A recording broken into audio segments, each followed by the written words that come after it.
స్వాతంత్ర్య సమరయోధుడు వడ్డే ఓబన్న పోరాటాలు మరువలేనివని అనంతపురం జిల్లా రాయదుర్గం ఎమ్మెల్యే ప్రభుత్వ విప్ కాల్వ శ్రీనివాసులు అన్నారు.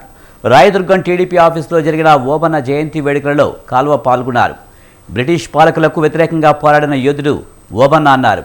వడ్డేర్ల సంఘం నేతలతో కలిసి ఓబన్నకు నివాళులర్పించారు.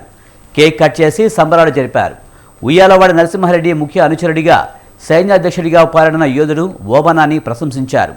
ఓబన్న జీవితం బలహీన వర్గాలకు స్ఫూర్తిదాయకమన్నారు. చంద్రబాబు నాయుడు నాయకత్వంలో వడ్డే ఓబన్న జయంతి వేడుకలు తొలిసారి జరపడం సంతోషమన్నారు.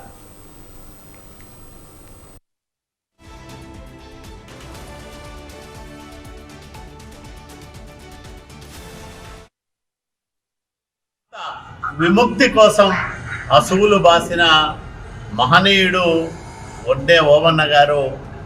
ఆయన జీవితం ఎంతో మందికి స్ఫూర్తిదాయకం. అట్లాంటి మహనీయుడిని స్మరించుకోవడం వడ్డేర్ల సోదరులందరూ కూడా ఈరోజు చాలా ఉత్సాహంగా తెలుగుదేశం జాతీయ అధ్యక్షుడు ముఖ్యమంత్రి నారా చంద్రబాబు నాయుడు గారి నాయకత్వంలో ఈ రాష్ట్రంలో మాకు కూడా ఒక గుర్తింపు గౌరవం వచ్చాయని ఈరోజు ఆనందంగా వాళ్ళందరూ కూడా అధికారికంగా జరుగుతున్న వడ్డే ఓబన్న గారి జయంతి కార్యక్రమాల్లో పాల్గొంటూ ఉన్నారు. ఈ సందర్భంగా బీసీల తరఫున నారా చంద్రబాబు నాయుడు గారికి, ఉప ముఖ్యమంత్రి పవన్ కళ్యాణ్ గారికి, అట్లాగే జాతీయ ప్రధాన కార్యదర్శి మంత్రివర్యులు నారా లోకేష్ బాబు గారికి కృతజ్ఞతలు, ధన్యవాదాలు తెలియజేస్తా ఉన్నాం. ఈ ప్రాంత విముక్తి కోసం అసువులు బాసిన మహనీయుడు వడ్డే ఓబన్న గారు. ఆయన జీవితం ఎంతో మందికి స్ఫూర్తిదాయకం.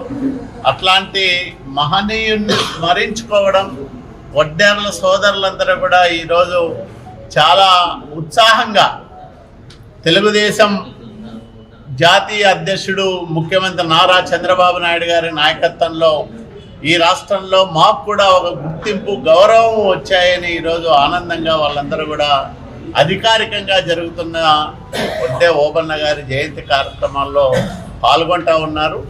ఈ సందర్భంగా బీసీల తరఫున నారా